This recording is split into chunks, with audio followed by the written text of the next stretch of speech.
இந்த பகுதியில் கோயில் இனாம் நிலம் அதிகமாக இருக்கின்றது. விவசாயிகள் பல பேர் குடியிருந்து கொண்டிருக்கின்றார்கள். 15,000 ஏக்கர் இனாம் நிலம் உள்ளது.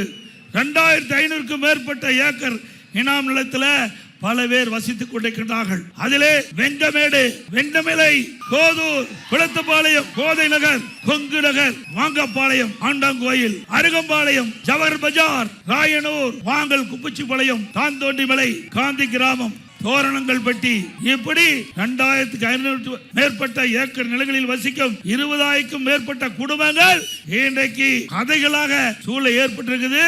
இதையெல்லாம் அதிமுக ஆட்சி மனதுடன் சட்ட நீதியாக அவர்களுக்கு உதவி செய்யப்படும்.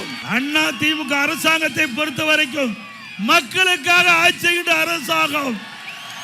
அரசாங்கத்துக்காக மக்கள் இல்ல, மக்களுக்காக அரசாங்கம்.